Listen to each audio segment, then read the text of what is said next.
Hello, listeners. Been wondering how you can help the show? Probably not. But here are 5 things you can do. 1. Subscribe. Support the show by clicking the subscription link in the show notes. 2. Review on iTunes, on our website, www.afraidofnothingpodcast.com, or on whatever app you listen to. 3. Donate. When you go to our website, click the cute coffee cup icon, or in the show notes, click the subscription link. 4. Share. Sharing really is caring. Tell your friends and even your enemies to check out the show. 5. Watch. Wait a minute, it's a podcast, not a movie. Actually, it's both. Check the show notes to find out where to watch the documentary. You can also rent it on Prime Video. That's it. Oh, one last thing. Enjoy this episode. Tonight, when you lay your weary head down to rest, put your dreams to work for you. Machiel Klerk discusses how you can harness the power of your unconscious through dream incubation, an age-old technique that teaches you to access hidden wisdom that can be used for personal development. So tired. So tired. In a world where nothing is known, nothing is certain, reality is not real. Wake up! Be afraid of nothing. I'm Bob Heskey. Robert. The host with the ghost. This is my podcast, based on my paranormal documentary, Afraid of Nothing. Each episode, we talk to people who see life and the afterlife through a different lens. Join me. Who is this large man?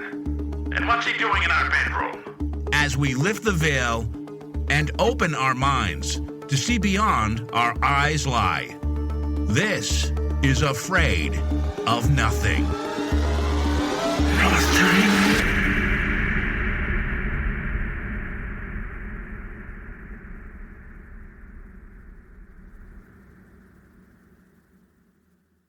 Machiel Klerk is a social entrepreneur, licensed mental health therapist, international speaker, dream worker, and published author.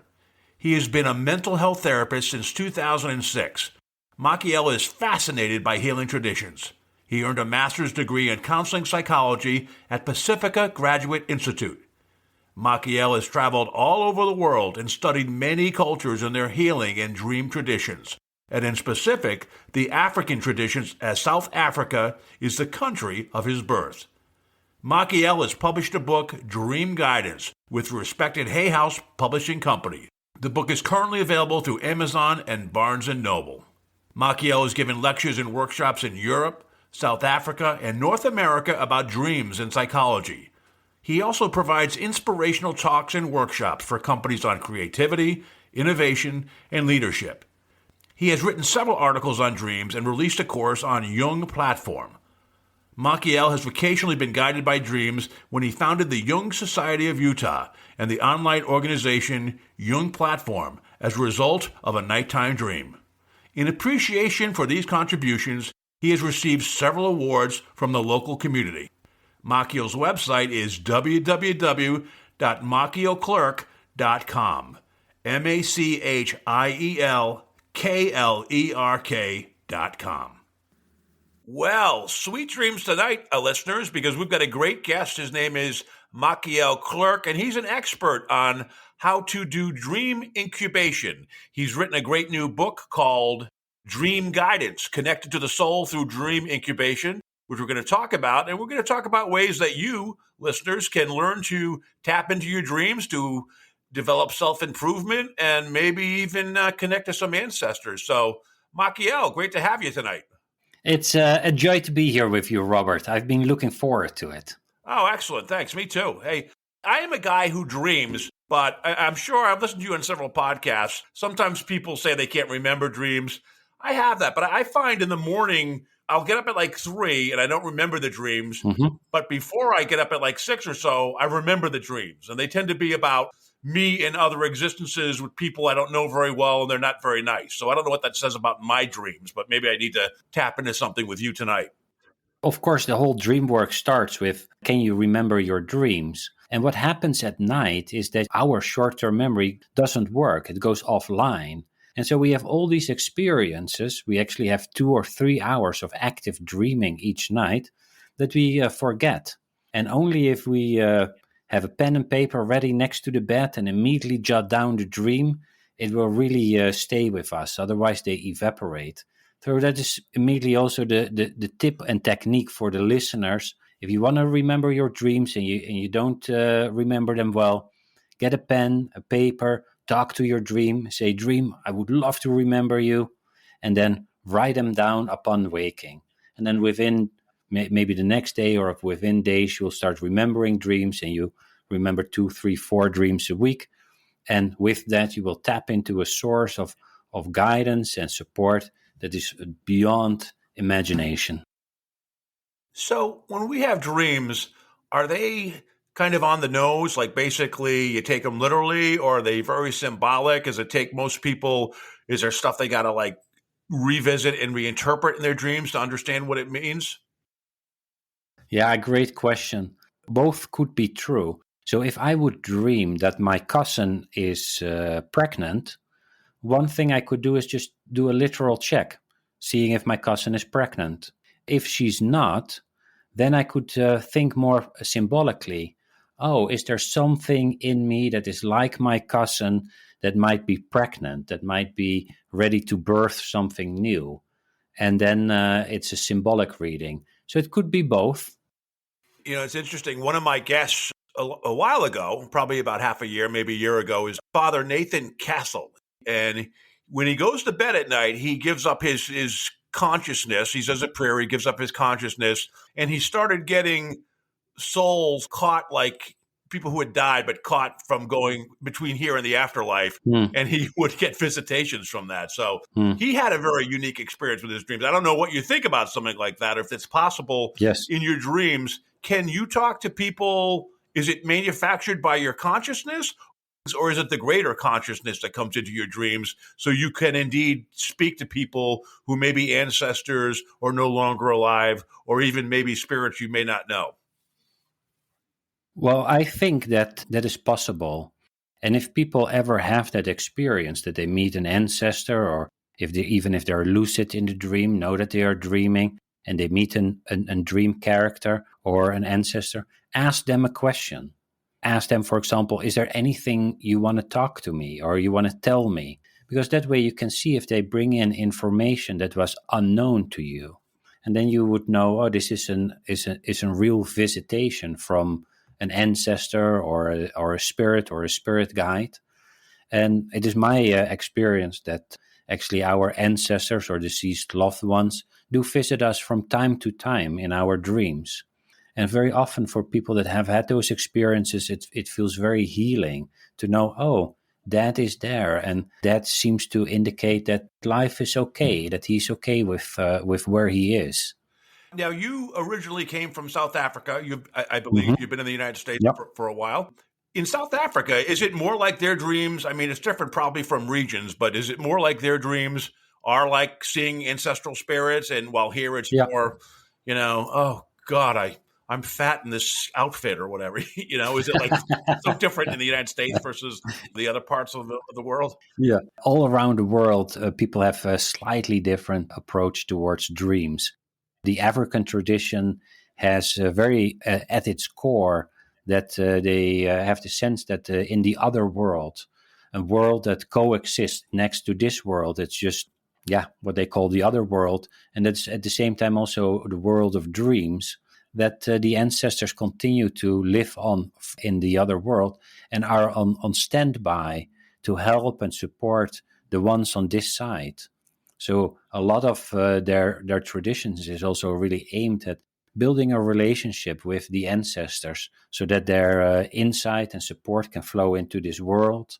Very often on the other side, life didn't literally end. The life on Earth ended, but people are still, our spirits are still growing and developing, and they need the people on Earth, and the people on Earth need the people on the other in the other world. So there's a symbiotic relationship that they try to establish through all kinds of rituals and just talking to them.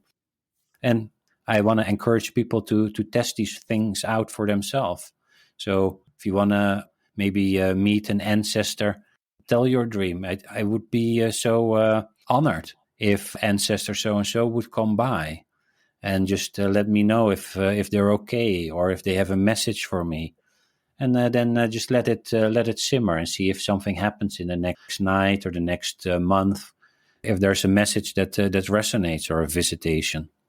Yeah, we're going to get into your book and your process in a minute. I just had a couple more questions on just when I said, "Oh my God, a guy who deals with dreams, it's awesome." One of my questions is, do you think entities and spirits visit us in our dreams? It's easier for them in our dreams. We just don't remember it than in real life.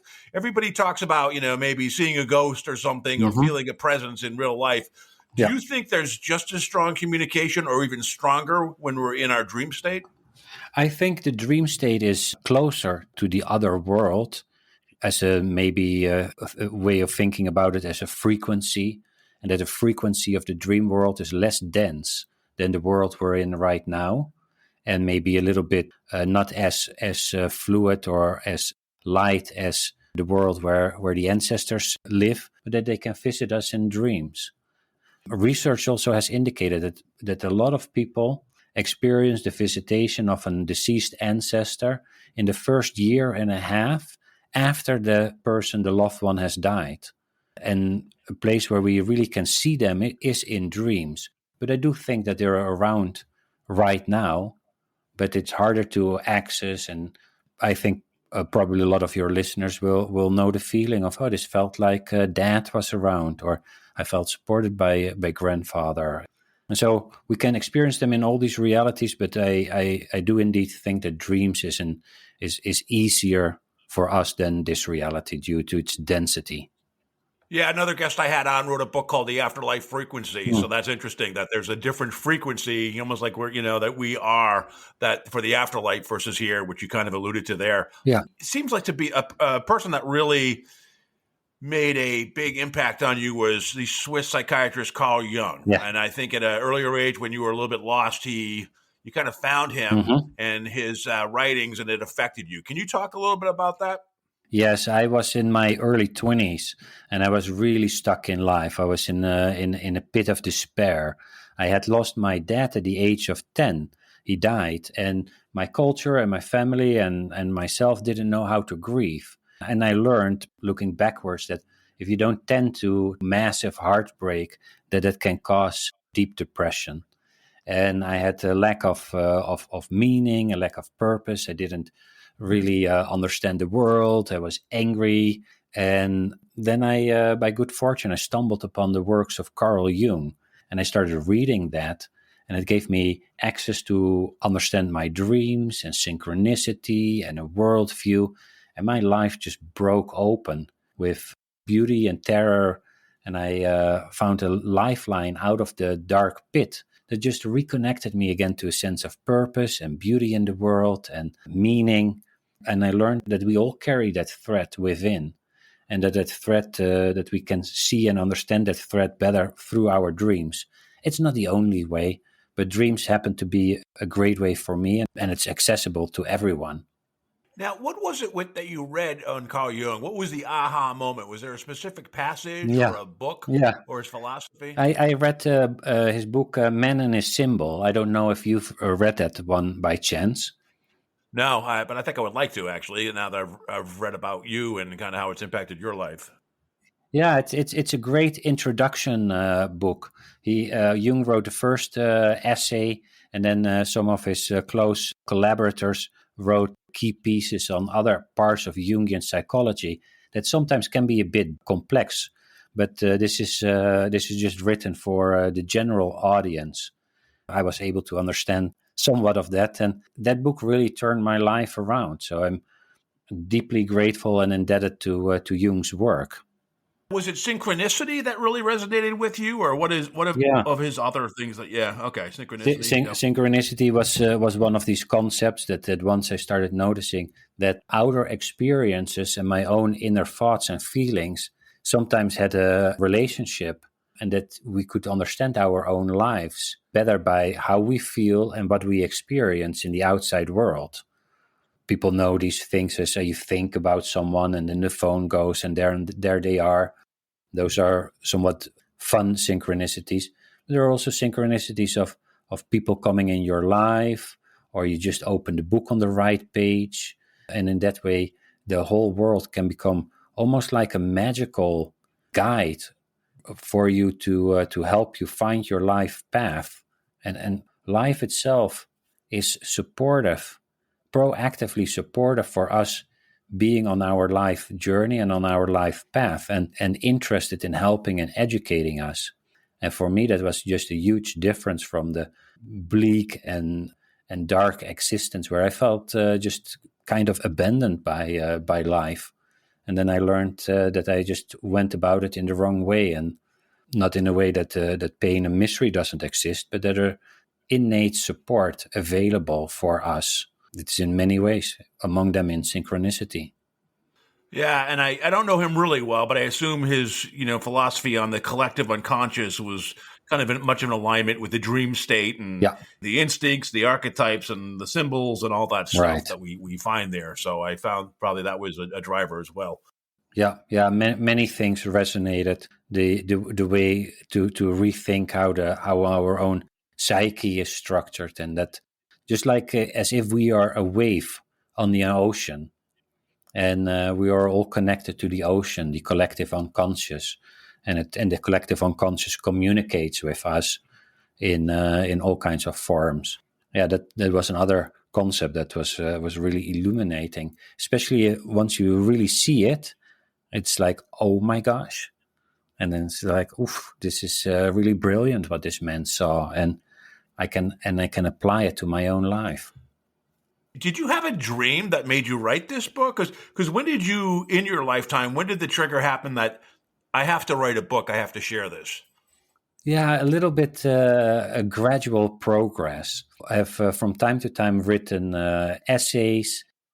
First, I had a workshop on how to ask your dreams for guidance, and I started fleshing out the workshop more and more chapters, and then in workshops in persons over an 8 or 12 week period where we would come together every week. And then I had, on a certain moment, I thought, gosh, I have the skeleton here of a book. And I had also the drive and the desire to write it and to really think through the concepts and to share something with with people that has been so meaningful for myself. I sometimes have compared it to like if a baker makes a cookie that he really likes, he just wants to give the cookie to other people, and then he hopes that they like it as well. And I have that with this book on dreams. In writing this, you have I think a 5-step process called dream incubation, which is really, I think, a guide to help the layman or layperson understand how to connect with their dreams and get the most out of it. And it all starts with asking the right question. Yeah. So do you mind kind of walking us through that a little bit? Yeah, that is very true. And I wrote a book also for the general audience. You don't need to have any dream experience. You don't need to be a wizard in interpreting dreams. I have also a suggestion on how to do that in an easy way. And the 5-step process really starts with step 1 is noticing that there is a question alive in you.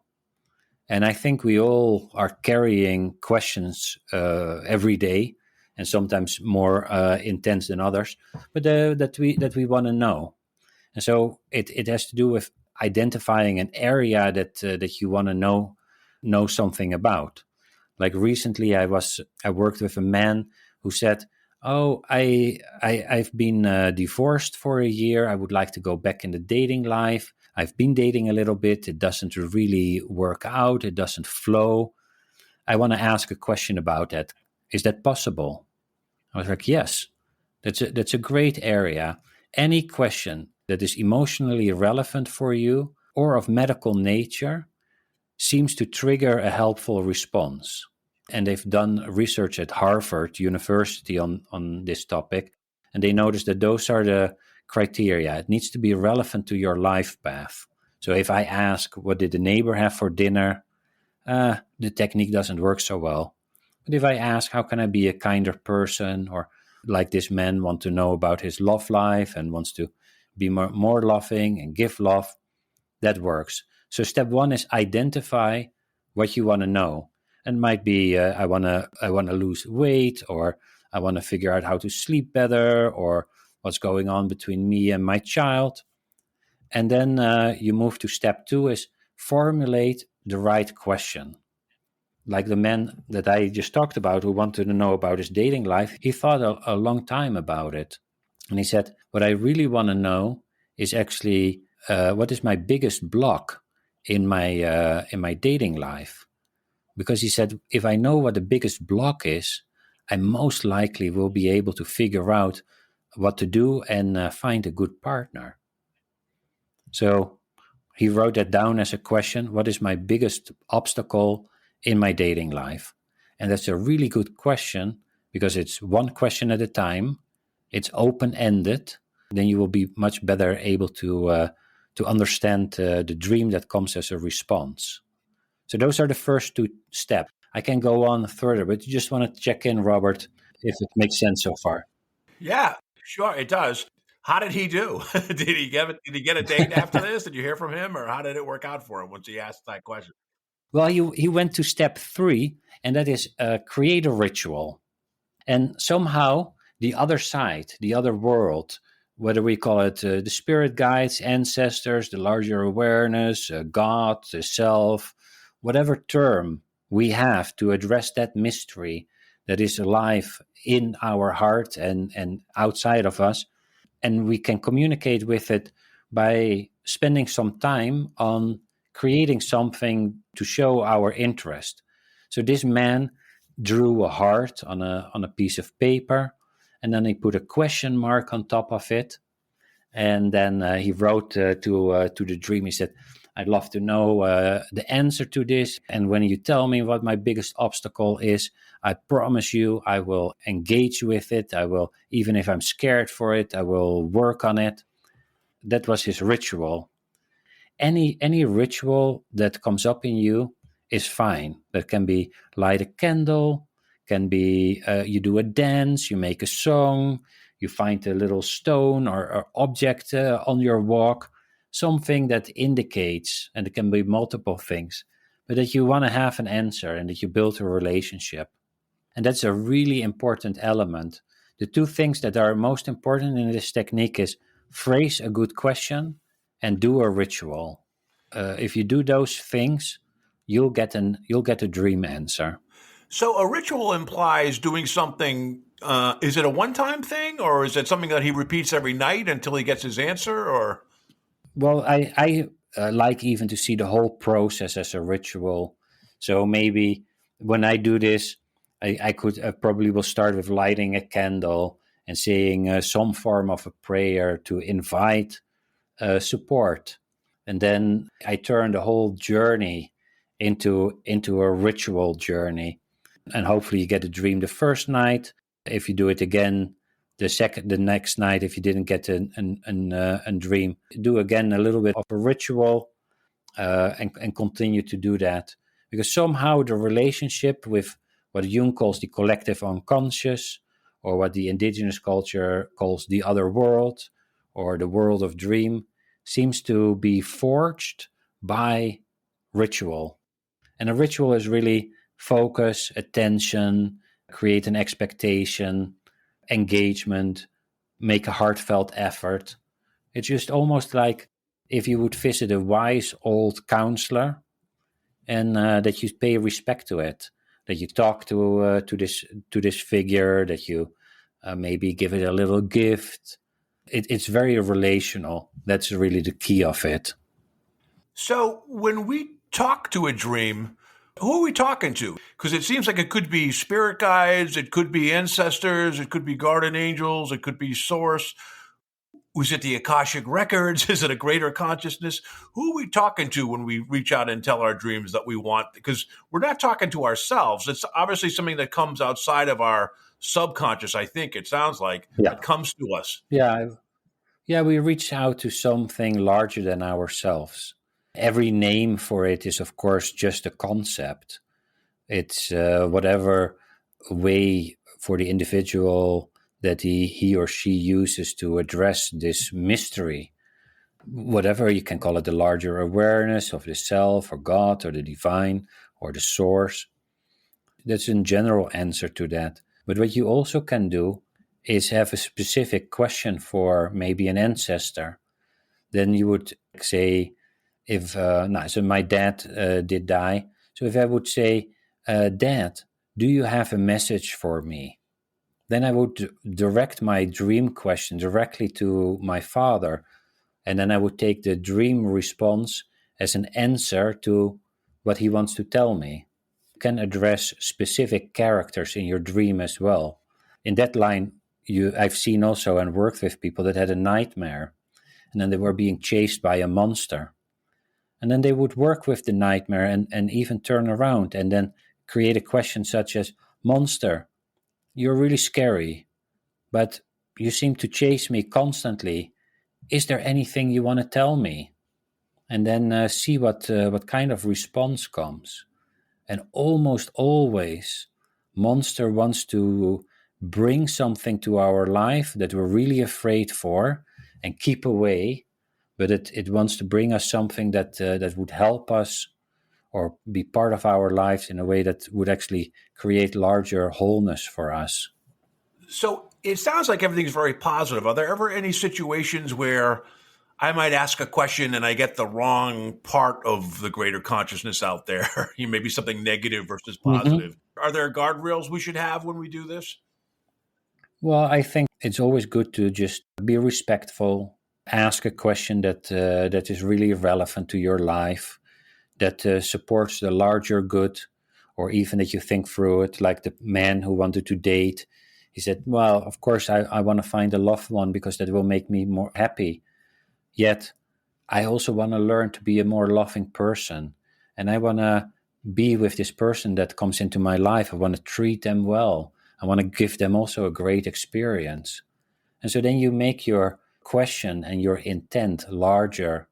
And when you do that, the benign side of life will respond. So if you just basic respect will keep the darker forces out.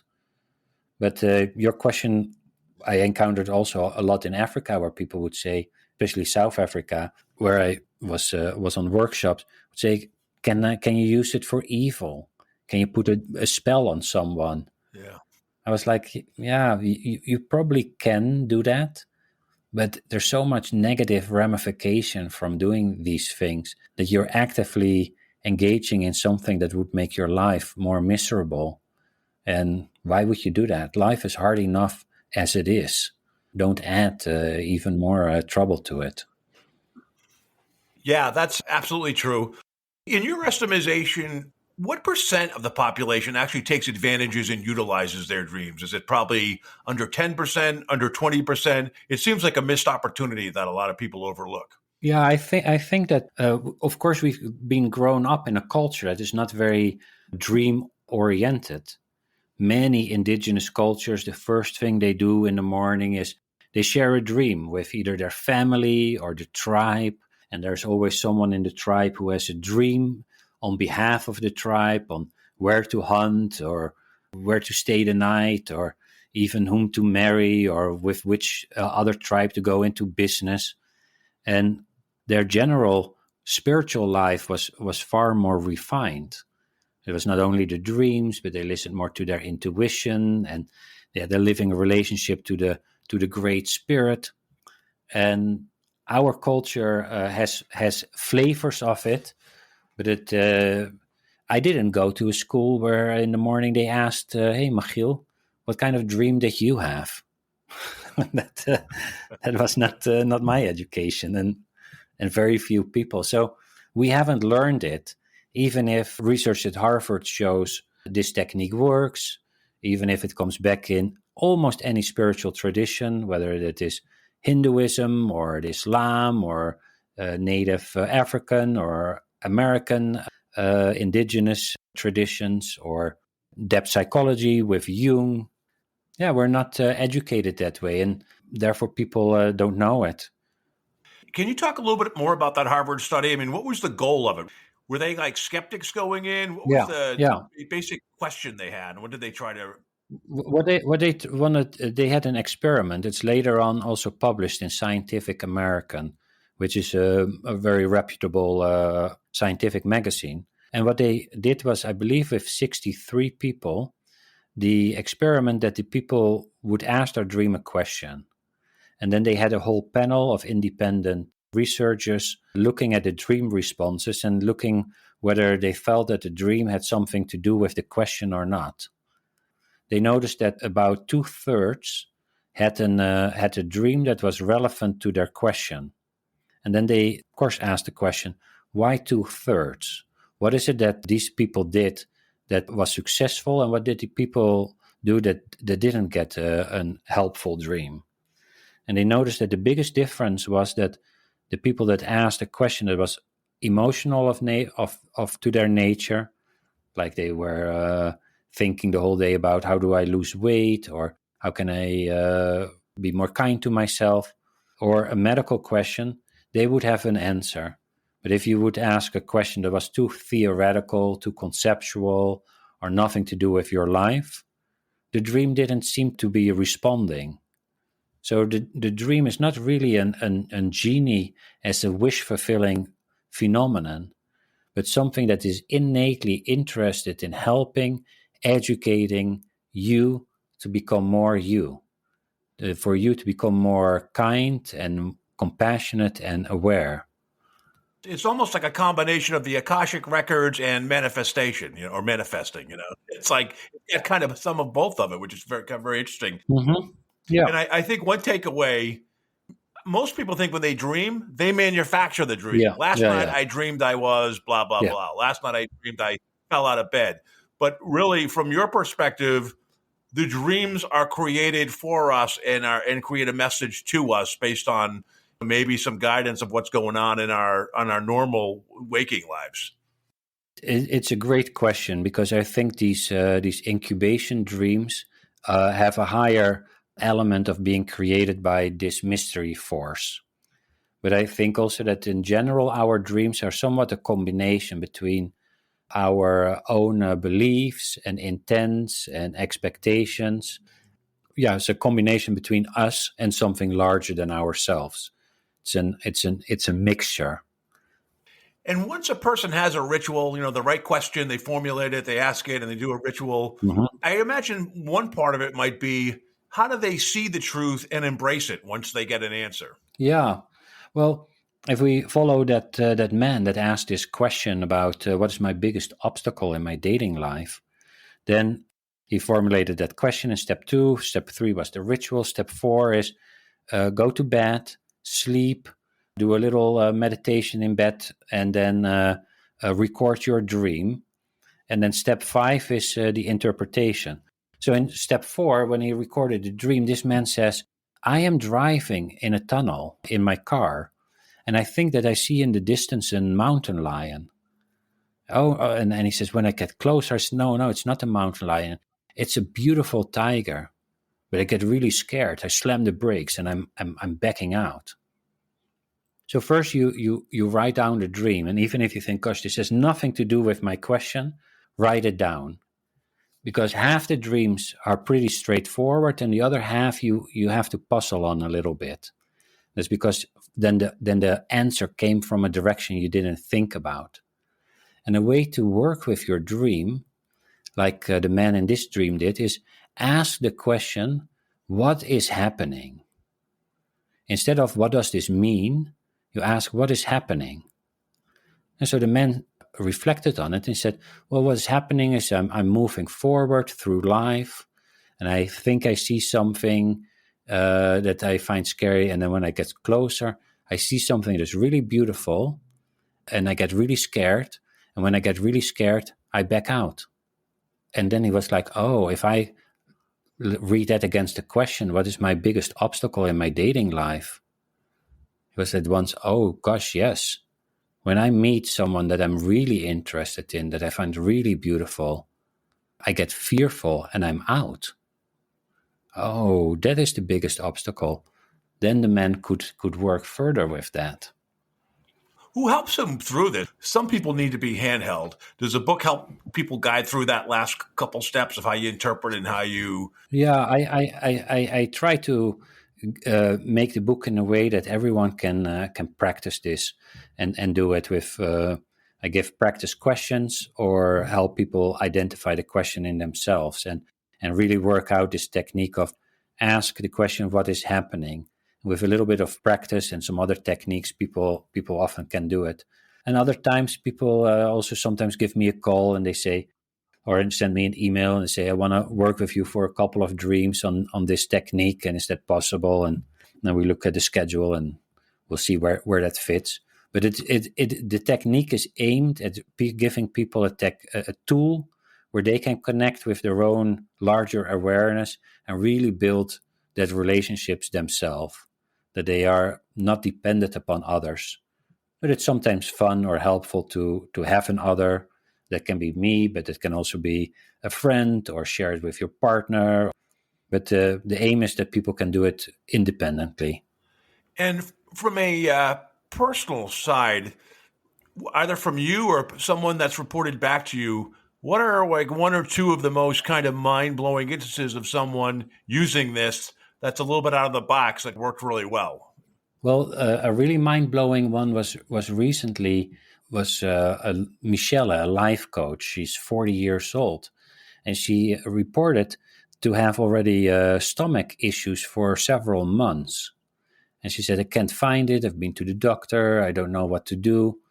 And she said, let's try this method.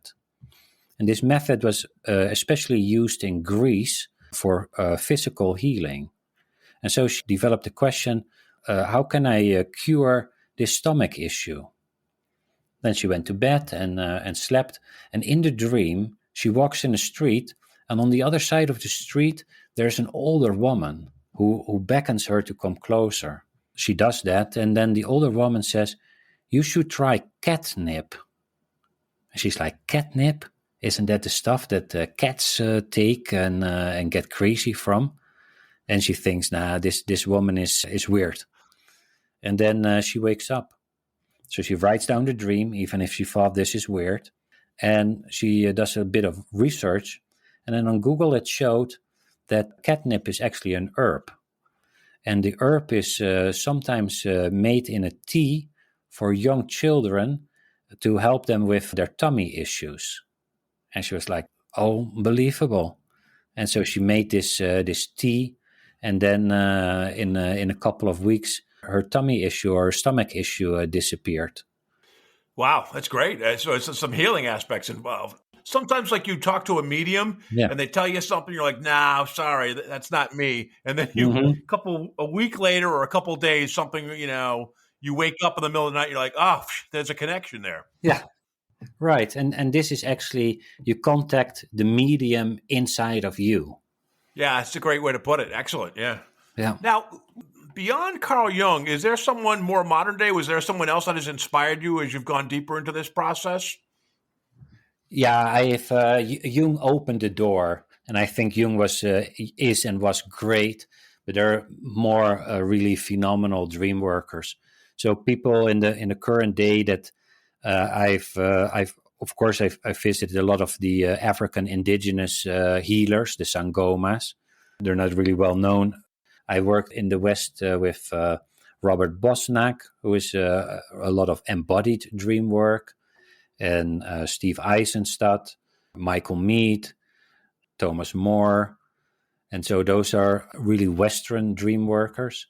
And then from Tibet, Tenzin Wangyal Rinpoche, where dreams are really used as a way to explore the nature of reality. And then you get in an other form of dream work. There are still great dream workers around. One of the many things you do, you're a mental health therapist, and I think you're probably painfully aware, as everyone else is, after the pandemic and all this economic, global, and emotional chaos going on the past couple of years, people need something that's not a drug to kind of help them find some balance. And this seems like a really great thing. So it'd be really like a really self-help thing. So my hope is that when people listen to this podcast, they get the book and they do look within themselves or their dreams, and that helps give them some peace and some guidance that they may not be getting from their waking hours from their parents or their family or whomever. Yes, thank you. And I echo the same sentiment. The book is available on Amazon or everywhere where books are being sold worldwide. People can get it through Book Depository. The feedback is overwhelmingly that it is accessible, that people can do it on their own. You don't need to have dream experience. If you have, it's great, but you can apply this technique. And whether you do it once or once in a while or regularly, it doesn't matter. You just have an additional tool when you're stuck or you want more inspiration or you want to grow your business, that you can check in with this mysterious force and get guidance. Like so many cultures have had around the world, this power is still around. Yeah, you've got a great publisher, Hay House. They're very well known. Mm-hmm. And I know the book is currently available through Amazon, Barnes & Noble, etc. Is it also available on your website? And if it is, give us your website and then just spend a minute or two to riff on the Jung Platform, the other website that you have. Yeah, my website is my name. Maybe people need to look in the show notes because it's Machiel Klerk. It's MachielKlerk.com. But if you type in dream guidance, then probably you will see my website pop up as well. And there's some articles and a link to the book and some other services that I provide. And the Jung Platform that you just mentioned, there's another example of how dreams can be helpful. I had a dream several years ago that I took as a suggestion to build a platform for Jung and spiritual and soulful psychology. And I followed up on it. There's a fun, healthy, vibrant company where I work with 15 other people in bringing these Jungian concepts to the general audience, like archetypes and shadow and synchronicity, but also African spirituality and Tibetan dream work. And it's called Jung Platform, Jung Platform.com. We have over 150 programs and serviced over 200,000 people already. Check it out. We have some free content there. And thank you for asking about it, Robert. Yeah, it's kind of like an online think tank of all things Carl Jung and kind of all these concepts. And you can do a deep dive or a shallow dive or whatever. There's all different types of programs in terms of duration and length and different creators on that platform. So certainly recommend people check that out. Yeah. So we have some of the best teachers in Jung talking about narcissism or Jung and the Tarot or astrology. Yeah, please check it out.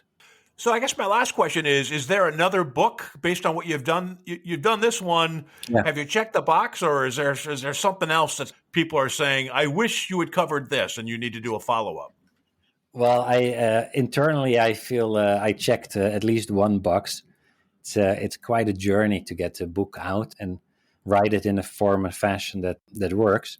But I do think that in the future I will write another book, but more about how dreams can help you explore the nature of reality and how you can see that in a dream a world is created around you. That world isn't literally there, but it is. Let's say there's a painter that paints this world around you. That same painter is active during the day, that paints over the world, the outside world, and then you can see how you engage with the world based on your own perception. And the more you learn about your painter and the stories you tell about yourself, the more you can live in accordance with reality. But that's still in its infancy. Yeah, who knows? 5-10 years from now, people may realize that their dreams are more realistic than reality. What they see in front of what they think they see in front of their nose. So, yeah, very interesting. Well, Machiel, thank you very much. It was an excellent interview tonight. I appreciate it. It's a great book. I recommend that people buy it. I'll put it in the show notes. But yeah, I've been really looking forward to talking to someone about dreams, and I think I found the right person. So thank you so much for your expertise tonight. Thank you, Robert, and I loved your curiosity and your questions.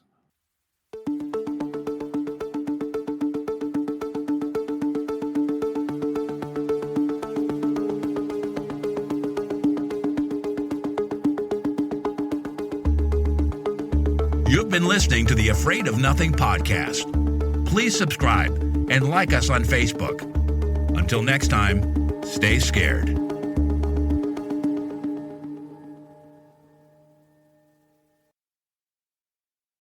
Hey, you're still here? Great.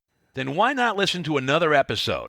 Visit afraidofnothingpodcast.com to peruse all the shows.